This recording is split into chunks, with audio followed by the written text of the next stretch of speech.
guys, welcome to this episode. We're going to be asking the question, can you realistically purchase a property with only $10,000? Now, I'd love to introduce our team that we have with us. Michael O'Malley, Mortgage Manager from Rate Money Sydney. We have Andrew Chan, Strategic Financial Planner from Phoenix Private Wealth Management. We have George Coletti, Principal Accountant from Access Professionals. Daniela Musitano, Founder and Executive Director from Title Space Conveyancing. And myself, I'm Janli Musumechi, Investment Property Advisor from Leverage Property Advisors. So before we kick into the content today in this podcast, please bear in mind it's only general in nature. It does not constitute financial, legal, tax advice or otherwise. It's strongly recommended that you seek personalised financial advice with a professional that is specific to your situation. So that being said, Mike, I wanted to kick off with you. Can you realistically, from a lending perspective, can you purchase a property with only $10,000? There's no one-size-fits-all response to this, but there are options. If you've got servicing capacity, but you don't have deposit funds, you could look at a family pledge or parental guarantee loan, and using those, you can borrow up to 100% of the purchase price of the property plus costs. Mm-hmm. You could consider a mortgage-insured loan, which typically for an owner-occupied property would go up to 95% of purchase price, or for an investment property up to 90%. There's help for people with small deposits through federal and state government schemes. The federal First Home Buyer Scheme allows you to buy with a 5% deposit and no mortgage insurance. And on a state level, you can buy with no stamp duty. So technically it is possible. Whether or not you should buy is not my question. My job's just to find the money, but yeah, you certainly got options for low deposits. So there are lending options out there depending on what your goal is? Yeah, correct. And everyone's situation is going to be different. So you really need to speak to your advisor and get some advice around, what of those options might be right for you. Yeah. And that might be a good transition to yourself, Andrew. Like, what are some of the goals associated with, purchasing a property with as little as $10,000? What do people need to consider there? Yeah, that's a good question, Gianni. I mean, in financial planning, everyone's an individual. So everyone's strategy is different.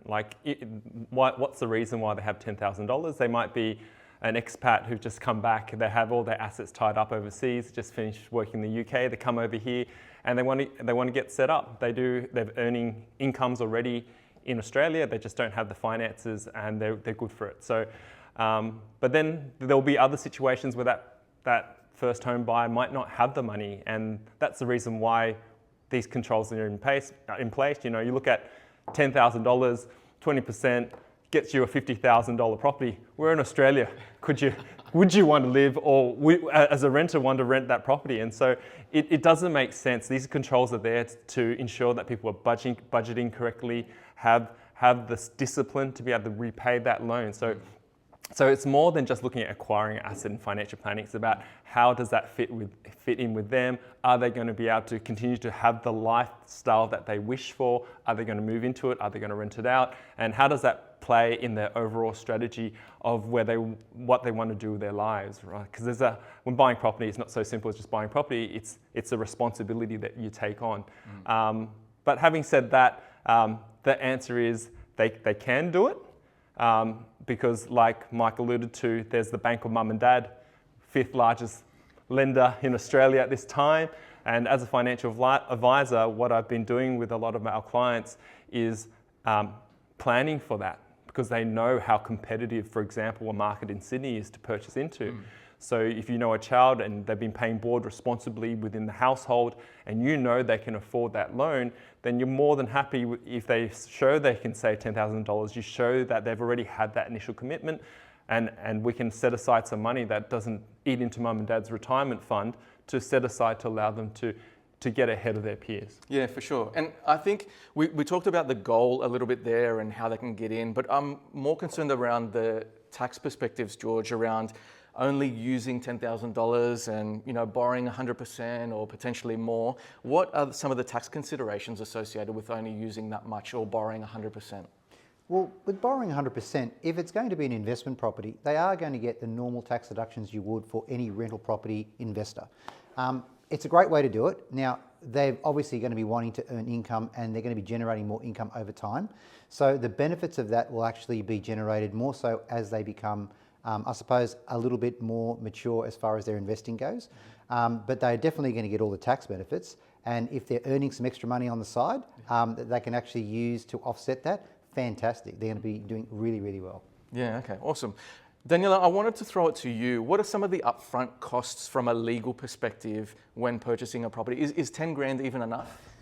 Well, what is 10 grand? Is it a 2% deposit? Is it a 5% deposit? As you said before, there's banks out there, there's some incentives that, a buyer only needs 2% deposit to purchase, a property. So what buyers need to be aware, it's not only the purchase price, but all the costs around the process. So you want to make sure that you have your building pest inspection done. You've got to make sure that you allow for stamp duty if you're not a first home buyer. And the cost of conveyancing, PEXA, settlement. So we normally tell our clients the deposit is quite inirrelevant at that point. But we tell our clients you've got to allow at least between $2,000 and $4,000 for what's called the incidentals. Yeah. Yeah, because look, when we add all those costs up, from what I understand, some of those costs, like stamp duty alone, could be $10,000 in some cases. So in most cases, you'd almost need 110% of the loan value to cover those costs as well. So maybe coming back to you, Andrew, what help can people use and what cash flow considerations do they need to take into account, especially around investment property? So we answered before, the assumption is that it's suitable to your strategy, and let's take, for example, if you don't have the assets and you're a first home buyer, there's the number of grants, in Queensland they've got a $30,000 grant that's ending soon. In Australia we've got grants for $10,000. They're for new properties up to a certain value. So you're just making sure whatever you purchase stays within the value so you can take advantage of these schemes. There's access to superannuation where you can put money that's above and beyond, for example, non-concessional contributions or 100% of that, or 85% of concessional contributions. You can contribute up to $15,000 in 1 year, of which you'll be able to pull out, and over a course of time, the maximum you'll be able to pull out is say $50,000, right? But there's ramifications for that, and the reason why there's ramifications and why you see a financial advisor is because the money goes into the super environment. It allows you to build for your future, right? It's one of the most effective tax environments. George would agree with me. But having said that, if you're taking money away from your future, there'll be a price to pay later on. So if you take money from superannuation, you better, as soon as you bought the property, make sure that you go back and part of your strategy, repair that superannuation balance. And that's often forgotten. People, why I dislike talking about that strategy, because it's often not suitable. The people who are forced to tap into superannuation are not the high income earners, salary sacrificing money to superannuation. The people tapping to super are the ones that are really on struggle street. And so they're forced to tip into something that's to protect them and provide them, and in future when they're less able to work and generate an income. But those options are there. But like I said, if you're wise and you seek advice, they can be quite effective. Yeah, and I think that's a good opportunity to work with somebody like Michael as well. But I also wanted to touch on what you said. It's probably something that you wouldn't do willy-nilly, take money out of a first-time super saver or superannuation, because I think it's a Charlie Munger quote as well, don't disturb compounding interest unnecessarily. And it's one of the biggest saving tools that people need. So I think that naturally you'd work with somebody like Mike fairly well to understand what grants are we using, what schemes are we using to purchase. And that being said, Mike, do you take those considerations into account when you're doing the lending? Yeah, of course we do. I mean, customers want to know that they can get the most benefit out of that, so they're conscious of, maintaining purchase prices below the threshold so they don't start to see the support that they're gaining taper off. But yeah, it's definitely something we look at, and we operate nationally, so we've got to be conscious across boundaries as well. Yeah, for sure. And then Daniela as well, from a legal perspective, how do we go about in the process, how do we go about applying for some of those grants? First-time buyer concessions, first-time builder concessions? Yeah, normally our job during the conveyancing period is to assess with the stamp duty exemption, if applicable. Applying for grant normally falls back into the broker. Am I right to say that, Mike? Because I know at least most of my clients, the broker will be assisting them on that front. But we do any concession associated to stamp duty. Yeah, for sure. And look, typically I understand that people do they use these schemes and grants, and they need to consider that overall. But I wanted to understand a little bit more about the cash flow considerations, George, as well, particularly where people are purchasing an investment property as their first property and they're borrowing 100, 110%. What do they need to understand from an accounting cash flow perspective? Absolutely. It's very important, and I encourage young people to actually do it, because it actually sets them up for really being able to plan their financial future. It teaches them cash management, teaches them how to actually budget, and normally if it's a young investor, and we've got quite a lot of our clients' children who are going into that phase at the moment, and we sit them down and we actually go through personal budgets. We tell them what they need to cut costs, and, don't be frivolous now, because it's going to compound later down the track, and you'll have all the financial freedoms you want, 2, 3, 4 years down the track. So we actually set budgets, and cash flow considerations for them fundamentally are so important. And if they're living at home, they can really gain the benefits. Yeah, especially because they have minimal expenses. Absolutely. Yeah, for sure. I think it's all about the goal as well, because now we live in capital city, we live in Sydney, one of the most expensive capital cities in the world. Even people in Melbourne and Brisbane might have a little bit of trouble affordability wise. We need to start considering their goals. They're starting to think, well, I might not be able to afford my principal place of residence. I might go down the investor route. How does that conversation go with the goals-based investing? I wanted to ask Andrew around, considering whether to go principal place of residence or investment property. I mean, there's so much to that question. Whenever we talk about property in the financial planning game, as George says, it's a good way for young people to use leverage to really accelerate their wealth creation. But at the same time, when you're introducing properties as you get older, is to say, what is your exit strategy? Because I often begin with the end in mind. So, not only do I worry about, say, hey, do you need help? Are you busy? Do you want to involve a buyer's agent? Are you going to do it yourself? Whatever it might be, I also think about it's the quality of the asset, right? So, like any asset, you can have blue chip, you can have speculative, and you got to see from a financial planning point is we want proven strategies where that asset, we're going to divert some money there. But the whole idea is to achieve a goal, and that goal is often financial freedom.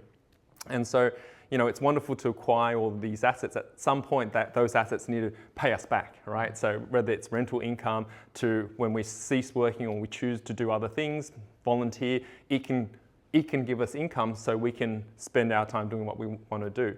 So, if we look at buying a property, we're going to say, okay, we're going to hold it. How long are we going to hold it for? But what's important is that as part of what I do is we review it. And so maybe at the time we bought it, it made a lot of sense. Maybe at some point it's done what we needed to do. Then we can say we can sell it. We might buy other properties, or we might put it somewhere else that's more appropriate for what their next stage in life is. Hopefully that answers your question. Yeah, no, for sure. Look, I think the goal is an important part of it, because often I have clients that come to me and say, oh, we want an investment property, but we want to live in it in 2 years' time. Or I say, well, what really is the goal here? Are you looking for something that you're going to move into? Or you just want to pay off? Because by doing that, you're limiting 99% of postcodes across the country, and it really hampers our investment goals. So you really need to consider your goal. And then even then, if it is a pure investment, we have to sort of say, well, is it a capital goal that you're looking to achieve? Is it a passive income goal that you're looking to achieve? And we really want to get specific as well, because that will determine where we buy and even the cash flow associated with that. So with all of that said and done, we really need to get specific on our goals as well.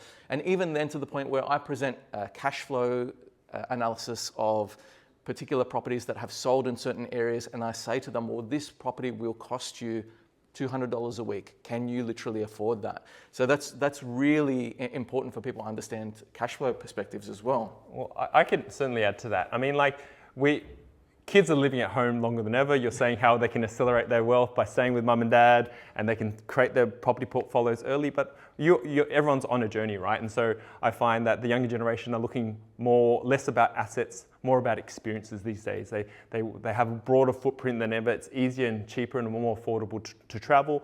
And so they might often extend and accelerate their careers by finding experience, say, over in London or China, whatever it is, and they get to see and travel at the same time. So it might make sense to have an investment property that makes sense and there's high yield, less capital growth.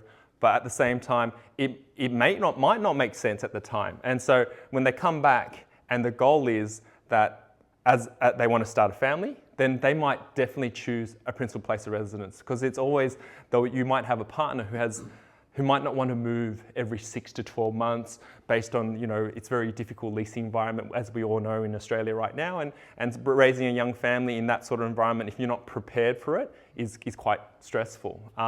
But if both of you are very understanding and your roles take you around Australia and allow for you to move and mobile, and post-COVID, we've had the fortune of having technology in the cloud to support those sorts of working arrangement, the need for a principal place of residence in a specific location is less and less. But it comes down to, again, sitting down with your advisor, sitting down with your significant other, and understanding what you want and whether that is what will make you happy, because these are long-term decisions, and you, like a marriage, you have to be comfortable knowing that as you get into it, it's not just signing that contract or getting that loan. You want to be able to see it all through fruition to gain the most benefit. Yeah, it's great to do that planning up front, because as you get to our side of the table, you begin to realise time's not my friend anymore. And I drive my own children crazy because I see people build wealth through property every day of my working life. So I'm constantly, encouraging them to get involved as soon as they can realistically afford to. So yeah, the planning part's important. Mm.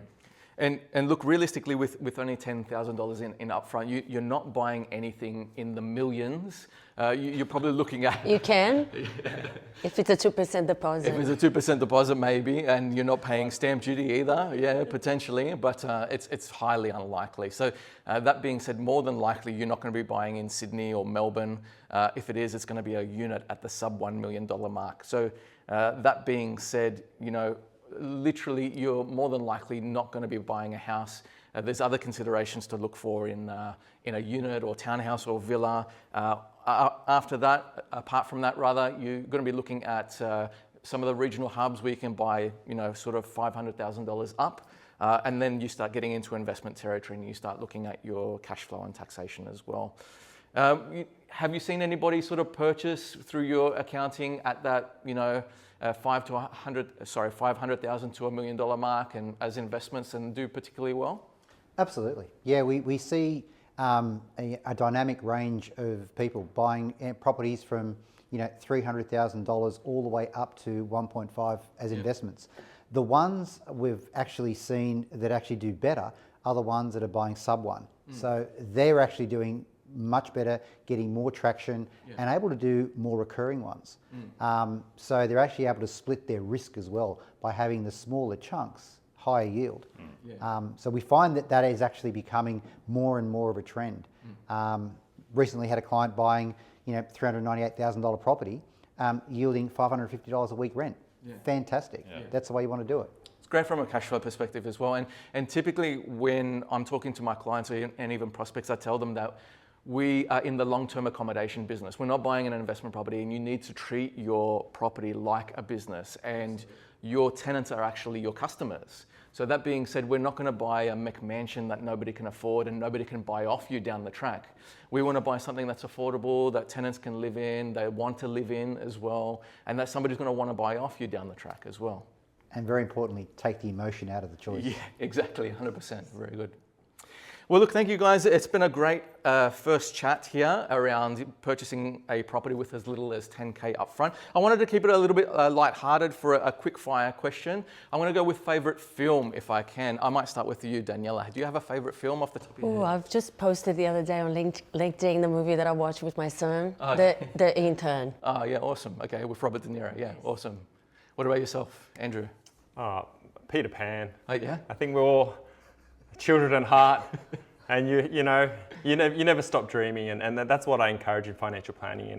We're so coached by the world to settle for what reality will give us, and if you plan well early enough and you're determined, you can really achieve your dreams. Yeah, awesome, nice. Yourself, George. So many come to mind, but the one that literally came to top was Top Gun. Okay, that's a classic. Mike?